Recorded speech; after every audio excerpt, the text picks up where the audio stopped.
Kamera full frame turun harga sampai 4 juta. Di tangan gua kali ini ada salah satu kamera yang bisa dibilang harganya tuh lumayan turun banget. Tapi apakah kualitasnya ini masih bisa bersaing di tahun 2021 ini? Sementara kan kamera ini tuh diluncurin sekitar akhir 2018 lalu.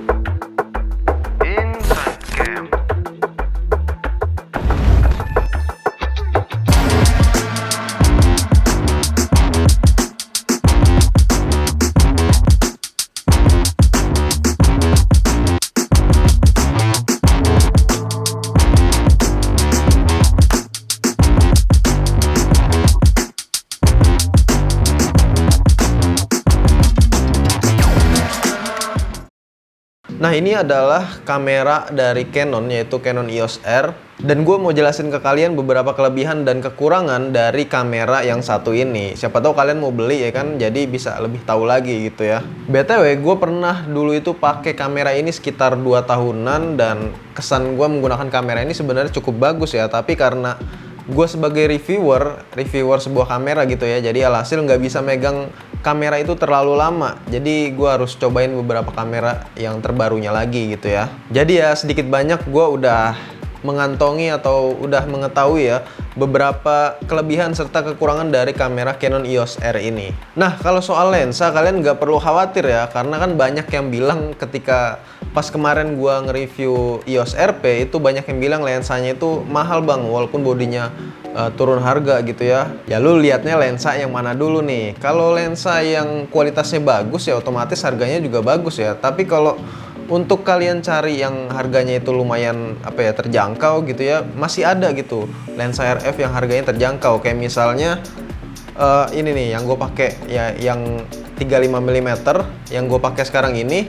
Nah, ini harganya masih di bawah sekitar 10 jutaan, masih di bawah 10 juta ya, sekitar 7 atau 8 gitu kalau nggak salah. Kalian bisa cek aja sendirilah. Terus ada lagi yang 50 mm, nah itu juga masih di bawah 5 juta bahkan ya. Itu masih cukup terjangkau untuk kamera sekelas full frame. Jadi ya tergantung lensanya dulu gitu ya. Kalau lensanya bagus ya otomatis harganya juga bagus. Oke, gue mulai dari kelebihannya dulu kali ya. Yang pertama ini gue mulai dari bodinya yang compact. Untuk sekelas body mirrorless ini udah termasuk salah satu yang bisa dibilang cukup enteng ya bodinya, atau cukup ringan gitu ya. Bobotnya ini sekitar 660 gram aja. Jadi walaupun kamera ini adalah kamera semi profesional, jadi menurut gua masih cocok ya dipegang buat siapa aja, buat kalian yang masih muda, orang tua, yang entry level ataupun yang sudah profesional, atau kalian yang cewek ataupun cowok gitu ya, itu juga cocok. Yang kedua, ukuran resolusinya yang cukup besar. Canon EOS R ini menurut gue punya kekuatan resolusi yang masih di atas rata-rata dari kamera-kamera yang zaman sekarang ya, yang bisa dibilang itu masih 20 atau 24 megapiksel. Dan ini di kamera Canon EOS R ini udah sekitar 30 megapiksel. Jadi untuk hasil gambar atau hasil videonya bisa dibilang ini cukup detail ya. Resolusi gambar yang dihasilin bisa sampai 6720 x 4480 piksel, yang dimana ukuran segitu udah cukup besar ya kalau mau dicetak ukuran besar juga. Apalagi kalau soal ngomongin hasil gambarnya nih, Canon tentunya punya warna khas yang gue bilang cukup natural.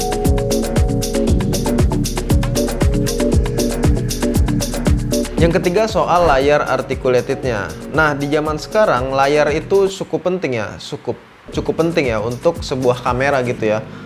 Entah itu bisa di flip ataupun ya pokoknya yang lebih fleksibel itu lebih menguntungkan sih menurut gua. Kayak misalnya di kamera Canon EOS R ini udah bisa buat selfie ya ataupun vlogging. Tapi sebenarnya ini ya kurang rekomen sih kalau untuk vlogging ya. Tapi layar kayak gini itu sangat berguna banget buat kalian yang pengen ngambil angle-angle yang cukup sulit, misalnya high angle ataupun low angle gitu ya. Apalagi di bagian atasnya sini juga udah dikasih layar sekunder yang cukup berguna ketika kalian mengambil mengambil angle itu yang low gitu ya. Jadi kalian bisa lihat settingannya atau mengatur settingannya ini lewat layar sekundernya gitu, karena gue sering pakai kayak gitu. Layarnya ini juga besar, berukuran 3,2 inci, lebih besar dari biasanya kamera yang berukuran 3 inci aja. Dan juga nggak lupa ya tentunya fitur layar sentuhnya. Oke, lanjut. Kalau soal autofocus, kamera Canon itu udah nggak usah diraguin lagi lah ya, apalagi udah yang levelnya itu full frame atau yang semi profesional ataupun yang profesional gitu ya. Dan untuk titik fokusnya sendiri ini cukup lebar, yaitu sekitar 5655 poin autofocus. Wow. Jadi ini cocok banget sih buat dipakai kalau buat weddingan ataupun yang acara-acara event-event gitu ya, biar nggak ketinggalan momen ataupun biar nggak gagal fokus gitu ya, fokusnya nggak kabur-kaburan. Ini cocok banget sih, karena gue udah pernah pakai buat acara wedding itu beberapa kali menggunakan EOS R. Jadi pengantinnya itu nggak kelamaan nunggu ya. Biasanya kan malu gitu ya pengantin diliatin sama tamu-tamunya gitu ya pas lagi pose mesra kayak gitu, pas di pelaminan ya kan, karena nungguin kita kelamaan nyari-nyari fokusnya. Tapi kalau pakai kamera Canon EOS R ini mah tinggal jepret-jepret aja. Weather sealing. Nah, salah satu fitur yang penting juga dari sebuah kamera profesional atau yang semi profesional kayak gini, nah ini fiturnya itu namanya weather sealing, artinya dia tahan terhadap cuaca, baik itu terhadap debu ataupun terhadap cipratan air ya. Ingat, ini bukan waterproof, jadi jangan diajak nyelam ya. Kayak misalnya aja dulu gue pernah motret di outdoor, tahu-tahu itu hujan ya turun, dan ketika gue pengen neduh kan jaraknya cukup jauh gitu ya untuk ke tempat neduhnya, dan kalau dimasukin ke dalam tas itu makan waktu yang cukup lama gitu ya, pakai buka tas dulu, bongkar tas dulu, terus masukin. Nah itu nggak keburu lah istilahnya. Jadi ya gue kekepin aja kayak gini ataupun ditutupin pakai jaket gitu ya, dan itu otomatis sudah pasti agak kecipratan hujan sih dikit-dikit ya. Tapi untuk Canon EOS R ini kalian gak usah khawatir karena dia udah tahan terhadap cipratan air. Nah paling itu sih 5 fitur atau 5 kelebihan dari Canon EOS R ini yang yang paling menonjol ketika gua menggunakannya gitu ya. Dan sekarang giliran gua beberkan beberapa kelemahan ketika gua menggunakan kamera ini. Nah yang pertama langsung aja dari ISO-nya. Sayangnya di kamera Canon EOS R ini cuma sampai 40.000 aja, atau bisa di-expand sebenarnya sampai 102.400, tapi menurut gue yang dimana ukuran segitu sih masih cukup kurang ya untuk kamera full frame, apalagi ketika menggunakan saat-saat low light gitu ya, ataupun malam hari.